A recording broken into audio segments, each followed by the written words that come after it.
To form a polygon larger than a triangle, we will add one or more lines to our flat plane.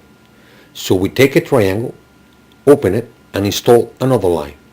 Or we may add another line, and another one, and another one, and so on. Anyway, let's start with just a quadrilateral. A quadrilateral is a four-sided polygon. Notice that, like with the triangle, there are lots of external angles that form when we use lines to form a quadrilateral. So because we want to concentrate first in the interior of the quadrilateral, instead of lines we will form our quadrilateral with four segments. Notice that the quadrilateral sides are of different sizes. That's the definition of a quadrilateral, a four-sided polygon, period. There are no other conditions.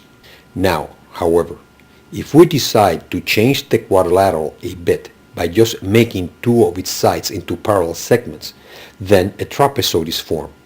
Notice that it just took the movement of a line to make it a trapezoid. So we could say that a trapezoid is a quadrilateral. It has four sides, but we cannot say that a quadrilateral is a trapezoid. Remember the conditional statements. Sometimes we cannot define the same thing the opposite way and get away with it. Okay, so here it is, a trapezoid. Trapezoids could be slightly altered if we make these base angles equal. When a trapezoid has the base angles equal, it is called an isosceles trapezoid. You will see isosceles trapezoids, for instance, in roof patterns. Okay, let's continue. So here we have a trapezoid. If we change it once again by making both opposite sides parallel, we can't call it a trapezoid anymore. It is now a parallelogram. The definition of a parallelogram is a quadrilateral with two pairs of opposite sides parallel. So again, the parallelogram may be called a quadrilateral, even a trapezoid, but you cannot reverse the definition. Neither a quadrilateral nor a trapezoid may be called a parallelogram.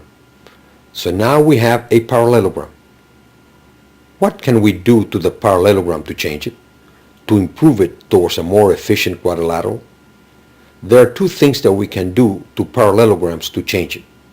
One, we could alter its sides and make them equal. That will give us the rhombus. Or we could leave the sides alone and make all its angles equal. That will give us the rectangle.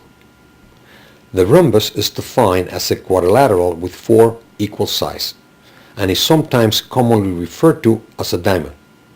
The rectangle, on the other hand, is a quadrilateral with four equal angles. One of the most commonly used figures because of its efficiency in design, the rectangle is everywhere in architecture. Doors, windows, walls, rooms, and even the lots on which a house sits. Again, both the rectangle and rhombus may be called quadrilateral, or trapezoid, or parallelogram, but you may not take a quadrilateral, trapezoid, or parallelogram for a rhombus or rectangle. So now we ended up with these two figures, the rhombus and the rectangle. If we take the rhombus and want to turn it into a rectangle, a square is formed, because now the rectangle will have four equal sides. And something similar will happen to the rectangle if we try to turn it into a rhombus.